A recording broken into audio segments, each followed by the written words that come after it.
Welcome to 500 Doors, your real estate podcast, speaking with industry experts in real estate buying, selling, planning, developing, wholesaling, investing, financing, management. If it's real estate, we're talking about it. I'm your host, Kim Hayden, an award-winning 6- and 7-figure real estate agent with over 2 decades of experience. Understanding real estate is a dream for many that we, real estate professionals, have the ability to bring that dream to reality while building better communities and being the change we want to see.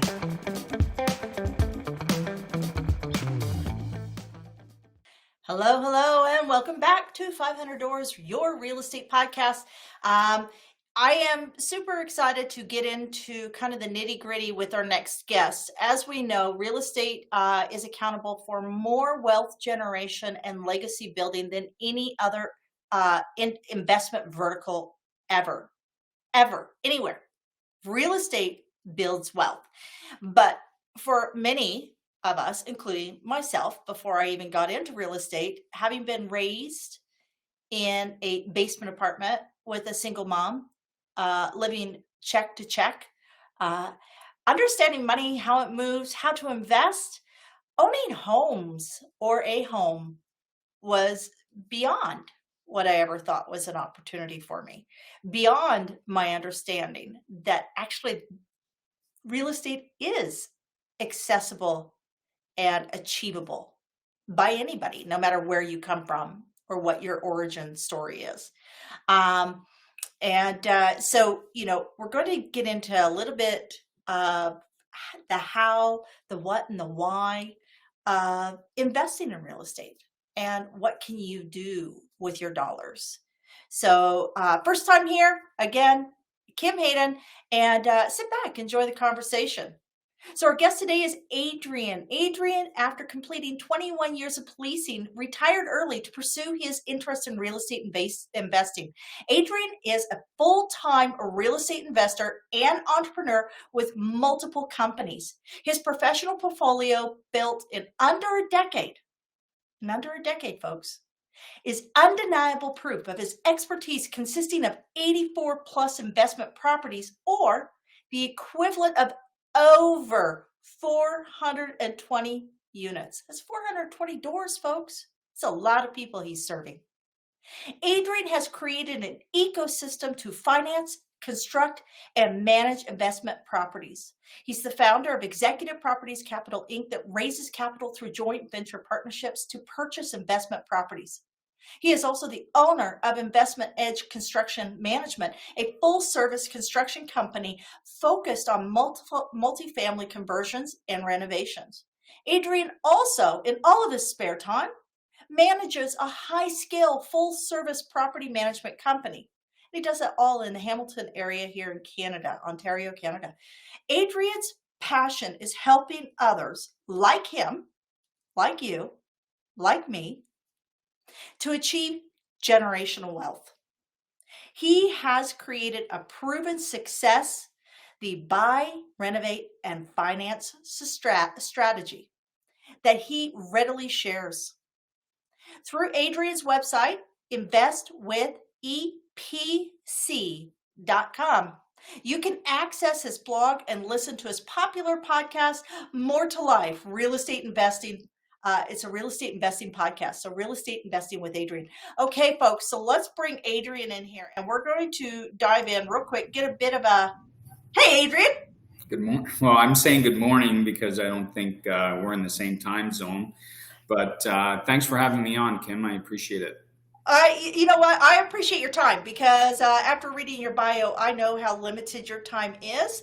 So, and as we all know, anybody who is even thinking real estate, time is money. So we're going to respect everybody's time and keep this right and tight. But I really like to get a pre-frame as to who our guest is. So getting that little bit of who you are, kind of the backstory of Adrian. Yeah, for sure. So I was hired with the police department at a ripe young age of 23 years old. And I was probably about 10 years into my police career. I started thinking about what am I going to do after I retire from the police department? And, typically put in my 30 years on the job and then I'm going to be on a pension. How am I going to live the same lifestyle with a reduced income be it that I'd be on a pension?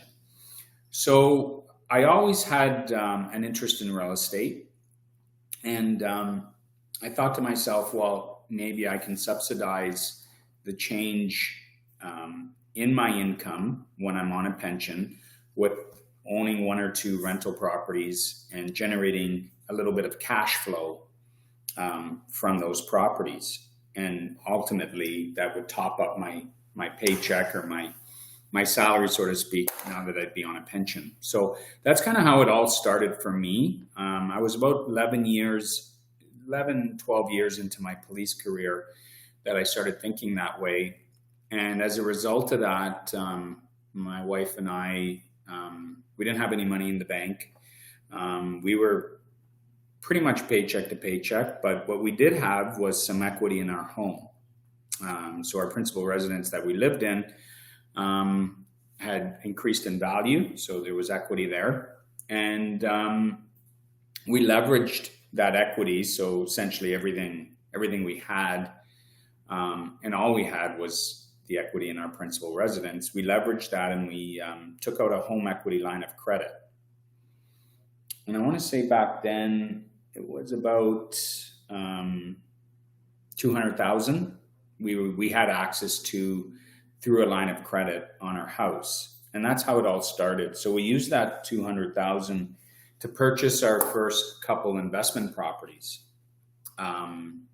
And it really just grew legs from there after we purchased our first three. And again, using the full 200 for down payments on every property that we purchased, the first three. And from there, we started to develop a bit of a reputation and some energy in our little niche, so to speak. And we began to attract traction with other investors and who were interested in joint venture partnerships with us, which ultimately, fast forward, I was able to retire from the police department after completing only 21 years as opposed to putting in my full 30, because of those choices I made to start investing in real estate and continued on with joint venture partnerships. So I retired from the police department in 2017, and then focused full time on real estate investing and our bread and butter of joint venture partnerships, and developed quite a reputation in the industry that attracted like-minded investors to invest together, to buy real estate together. And all we've really focused on from day one is multifamily properties. So, duplexes all the way up to 30, 40 unit apartment buildings and everything in between. So ultimately, I retired at 30. I guess I would have been 30. No, I would have been, I'm 49 now. So I left, 6 years ago. So I retired at the age of 43, essentially, and focused full time on it. And like I said, it grew from there really, really aggressively, to the point, like you mentioned, we have 420 doors now that we own with joint venture partners, and created an ecosystem of companies that work in unison to right from the construction to the property management, so on and so forth. And here we are, essentially 11 years, just encroaching on 11 years now in the making of this journey. What an amazing feeling, not only to create a legacy for your family, but to create solutions for other families who are just looking for those four walls, looking for that space, other families who are looking to create legacy financially. I mean, like it's such an incredible opportunity to really put your stamp on your not only your city, but to create solutions for so many people, because it's that stone in the water. You're creating ripples every which way we look. It's hitting different people. I want to so we talked about how you got started personally, right? So you took the equity out. I want to do a quick jump to how you started on the larger scale with the investment space, and what that conversation looked like. What did that infrastructure of what you had to set up or build in order to, I mean, what we're talking compliancy issues, we're talking all sorts of things. Can you walk us just kind of a very high level, a snapshot of what that transition looked like from using your own money to now having an investor portfolio or having that portal? Yeah. So when we started the joint venture, I think we got, I was actually featured, and again, 11 years ago, I was actually featured on a real estate investing podcast here in Ontario. And from there, it grew legs, and obviously people resonated with my story and our experience in the industry. And we began to schedule meetings. Like, we were getting phone calls, emails from different investors. And from there, we would schedule an in-person meeting. And people, like I said, resonated with my past and what I brought to the table. And then obviously my experience in the industry of real estate investing, specifically in multifamily homes, grew as well, and gained their trust to invest with us. The ecosystem, kind of the light bulb went off once things really started to grow quickly. The light bulb went off, and prior to having started these companies, I was, I guess, just putting all that business to the universe, hiring different construction subcontractors, and hiring different property management companies to look after our properties, because we grew to a point where it wasn't feasible anymore for me to do it on my own, although that's how I started. And I really learned the business because I got my hands dirty, so to speak. I did it all on my own at the start, as far as, working with tenants, screening tenants, fixing toilets, and all this stuff that comes in between that. So I learned the business from the ground up, and the light bulb went off one day and it's kind of like, it was more peace of mind for me, because I had had some bad experiences with some general contractors who promised the world, underdelivered, overcharged, or just took my money and ran. And based on those negative experiences, I decided one day that I was going to step outside of my comfort zone and start these other companies, so at least I can have control over them, and I would have that ecosystem in-house. That not only gave me peace of mind, but it gives my joint venture partners peace of mind that they're dealing with, Adrian and Adrian only, and Adrian's company. So there isn't, no one I can pass blame to other than myself. And that gave them investors peace of mind as well, to work with us and trust us with a lot of money that they bring to the table and invest in real estate. So that was kind of the turning point for me, and having that peace of mind and ecosystem of companies, I think also led to our growth over the last, call it 3-4 years, where things really grew quickly as well. Does that answer your question, Kim? Absolutely. From the potential investor side, what are the warning signs or the red flags that people should watch for when they're looking to, because some people, 10,000, 20,000, 50,000. I mean, these are big numbers for some people. Some people can drop $500,000 and it's not a big thing. But the people who I think are most vulnerable to fraud, right? And I think we could talk about this because you also have a law enforcement background in the sense that you understand that there are good things and bad things out there. And we know that there are shysters out there in real estate everywhere. What are the red flags that somebody who is looking at putting their very first investment into a joint venture or into a capital that, or an investment pool like this, that they can own a piece of their community or do something like this? They got $25,000. They're looking for a proper investment. What are the red flags of where they should not invest? I think transparency is a really big piece to that puzzle. And obviously you're going to do your own homework on a potential person you're going to invest with and turn over capital to and expect results. So just like everything else, I can't stress enough to do as much due diligence as you can. And today's day and age, you can almost find out everything about anybody on the internet, or quite a bit of information. But do massive due diligence. Ask for, obviously, your typical referrals, but ask for their level of experience. You know, for example, how many multifamily properties do you own? How many construction projects have you completed? And ask for proof.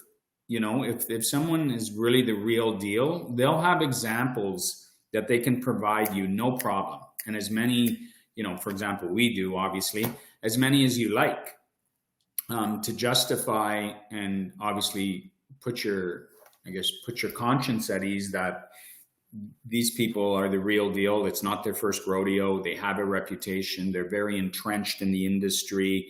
They're not a fly-by-night kind of company, so on and so on and so on. And ask to go buy a couple of their construction projects. Look at the project.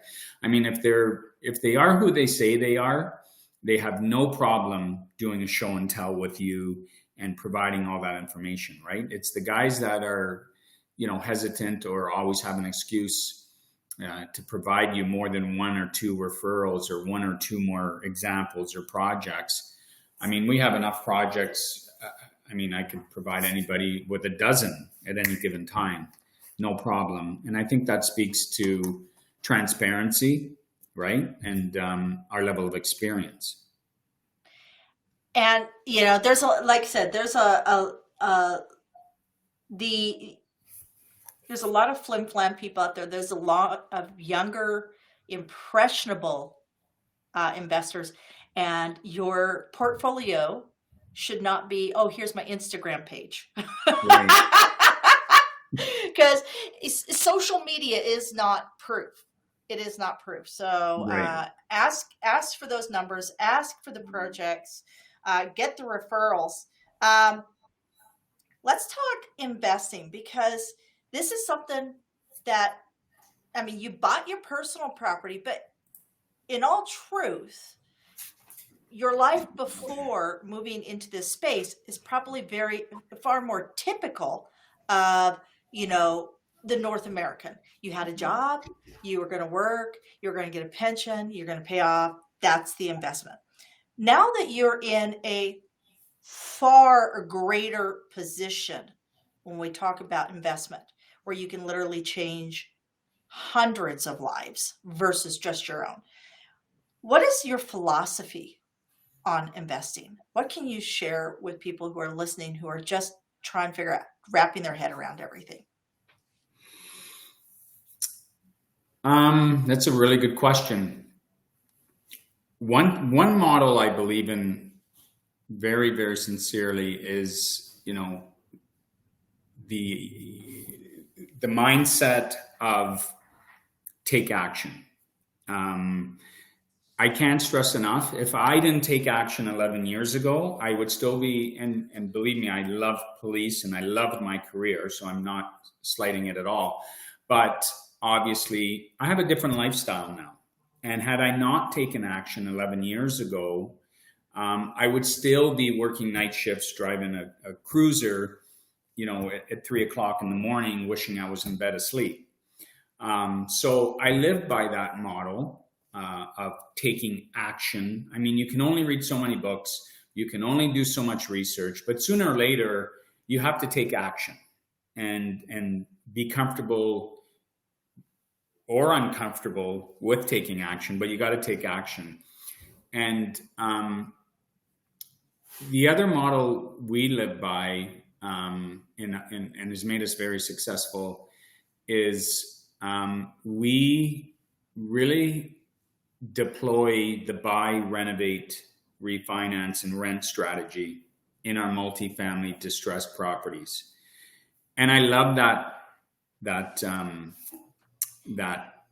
investing strategy, as commonly known as the BRRRR, or the buy, renovate, refinance, rent, repeat, because it has allowed us and our investors to circulate our capital between one investment, buy, renovate, refinance, pull your money out onto the next project. And just repeating that process, I mean, that's essentially how you scale to the size we're at too. I mean, if sooner or later everybody runs out of capital, but if you have an opportunity to recycle that capital by utilizing the BRRRR strategy, you would be able to, I shouldn't say it, but almost have endless capital, because you're recycling it from one project to the next, to the next, to the next. Hence, you build a rather large portfolio or empire of properties, again, leaving generational wealth for generations of your family to come. Well, and that goes with, was it Ford that said, I'd rather have the effort of 100 people than 100% of my own? I think it was Ford that actually said that. And that was like the birth of the assembly line, right? So it's literally an assembly line. This is usually around the part where I'm asking community, but I'd actually rather talk about legacy. And because, again, it's not just you and 2 or 3 rental properties. This is a big impact you're creating, right? What's the legacy you want to leave on this planet? I want to leave a legacy where people who listen to this, even this recording for that example, or listen to any real estate investing podcasts, or friends or family, I'm living proof that if you really put your mind to something and you work your ass off and you take action, I'm living proof that you can create something that you only dreamt of. But you have to put yourself out there and be comfortable with being uncomfortable and work your butt off, so to speak, and leave a legacy behind for my family with respect to generational wealth, where my grandkids of grandkids, essentially, with 420 doors, will be okay. Does that make sense? Absolutely. Absolutely. And I always talk about this. I have several conversations a week, and we talk about that legacy piece. And that legacy piece that I think we're at the greatest opportunity ever in humankind to actually create generational wealth and to create legacy that can change the world, because we're no longer limited by borders. We're no longer limited by how far you can travel a day or how far you can fly a day. We can literally, by working ourselves we can create the opportunities so that our children have opportunities to serve others globally or locally, right? I think Buffett, who is somebody that I follow, Warren Buffett, is phenomenal in the way that he's raised his children and built wealth from nothing. But he's put parameters around to teach his children social responsibility and serving others and creating the world or the space that they want to create. And I think that's amazing when we put wealth in people's hands like you, Adrian, we change not only today, but we change 10 years from now and 100 years from now. And that's so powerful in itself. You talked a moment ago about books. What is the number one book you think every investor or new investor should read? Well, there's one of my favorites. I wouldn't say it's probably for a new investor, but one of my favorites is Grant Cardone, Be Obsessed or Be Average. And, Excellent. I really enjoyed that book because it's the opposite side of the coin. You can be average like everybody else, or you can flip the coin and you can be obsessed and crush it, which is not what everybody does. But you get that, I guess, in this world, you get that chance to decide. There's that other one. It's like on the tip of, I don't know, I'm having a... You'll come back to it. Yeah, it's on the tip of my tongue. Let me think about it while we continue talking. Maybe it'll come back to me. Well, each of us are uniquely not unique. It's up to us to choose which half of that sentence we listen to. Are you unique or are you not unique? And uniqueness is what creates the unicorns of this world. The people who, no matter if it's wealth creation or service or whatever, each of us have a choice to be unique within our time on this earth. Let's go into, I want to talk real quick about your podcast. So you are at 50 episodes. And just so people, when you listen to this, if you are not a podcaster or you have never tried podcasting, just so you know, podcasting, over 90% of all people who launch a podcast never make it past 7 episodes. And Adrian, you're sitting here now at 50 episodes. Looks like you're dropping every few weeks. You've got everything on here from mortgages to Airbnb, banking, like it's rent to own. Like you've got, like, this is really robust and in kind of the conversations that are going on. Tell me a little bit about your podcast and what the audience can expect.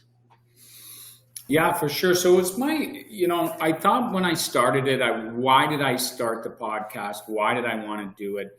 And quite honestly, it was my way of giving back to the community out there with respect to bringing on these pretty cool speakers. They're all in one way or another real estate investors, obviously. They're investing in real estate from very small level to very high level, from apartment buildings to, I've had people on our podcast that invest in storage spaces, and everything from A to Z. So it was my way to giving back. And, these are all people that started with nothing.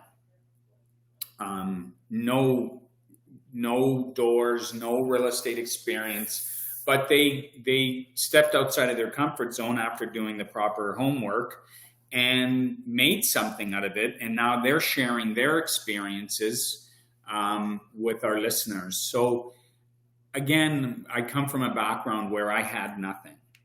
Literally, I had a pretty good upbringing. My parents did what they could. But we didn't go on many vacations. Our vacations, my parents could only afford to rent a cottage. And I loved it. I didn't know any different. And it was a great upbringing like that, but that's what they could afford. They couldn't afford to put me and my siblings on a plane every year and travel to Europe or here or there. So, I didn't have an abundance of wealth growing up. So my first pair of skates, for example, I took out of the garbage, walking down the street and found them in the garbage on one of the neighbors putting out for trash. So again, back to my roots. And I say this a lot of times when I lecture at different audiences. If I can do it, you can do it. Because I didn't come from a business background. I went to college for policing, and became a police officer. I didn't come from any kind of real estate. My parents didn't invest in real estate. Nobody in my family invested in real estate. It was just me.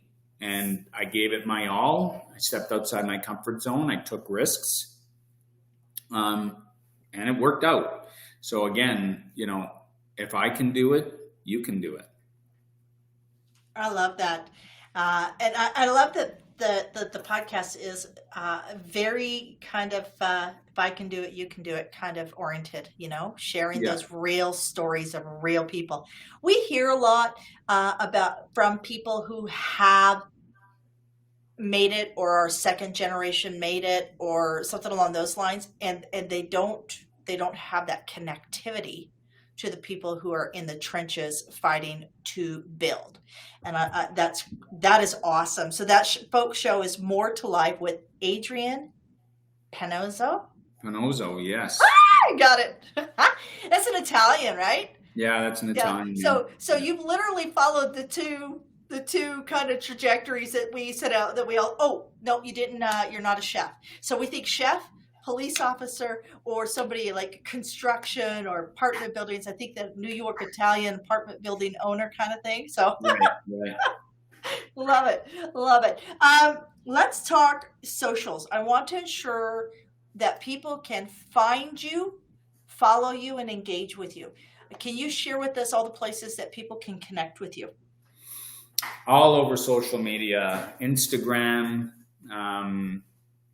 Facebook, LinkedIn, YouTube. I mean, you can just put in my name, everything will come up. All over the internet, very, very easy to find. And I see you have them there on the banner.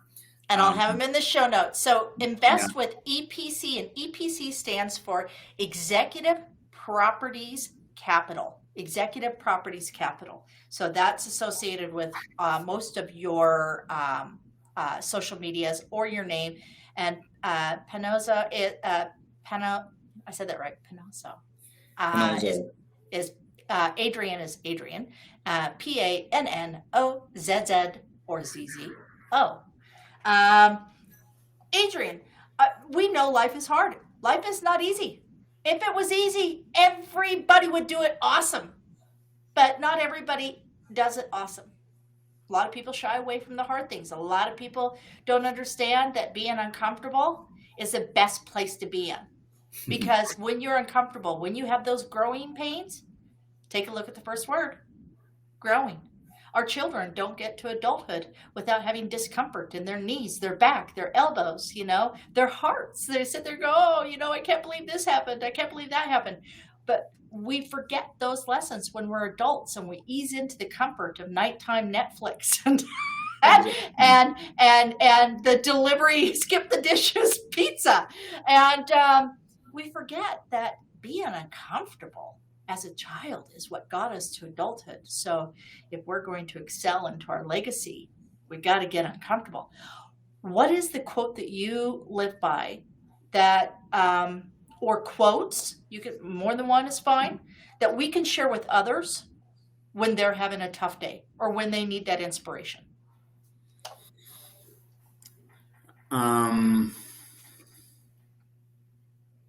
Be excited to fail. Yeah. Be excited to fail. If you're failing and you're failing forward and you're learning, like you said, you're doing something right, even though you're doing something wrong, because you're probably not going to make that mistake again. And you've learned something from it. And now you can put that in your toolbox and keep pushing forward. So I had that said to me several years ago when I was having a bad day or lost a deal or lost some money, or I don't even remember what the situation was. But anyways, someone said to me, be excited to fail. You just failed. And you know what? If you adopt that mindset, you're growing. And like you said, we all grow every day. I can't stress that enough. So be excited to fail. I think you're right up there with Edison.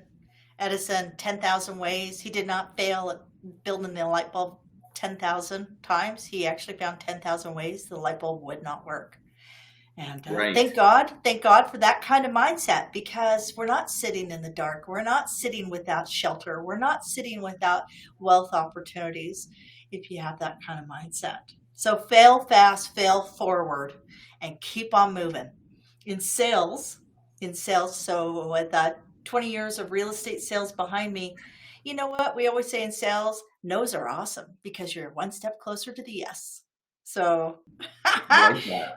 I like oh, Adrian, you are a true treasure, not only to your family, to your community, but to those that you're sharing knowledge with and building wealth for. And we appreciate you. Absolutely. Thank you for coming today. Awesome. Thank you for having me, Kim. Absolutely. All right, folks. Until next time, enjoy my super duper outro. And I look forward to seeing you on the flip side. Now go invest in yourself, okay? Thank you for joining us at the 500 Doors, Your Real Estate Podcast. Be sure to join our Facebook group at Real Estate Success with 500 Doors. Keep on watching, and don't forget to like, subscribe, comment, and share, because we all know sharing is caring.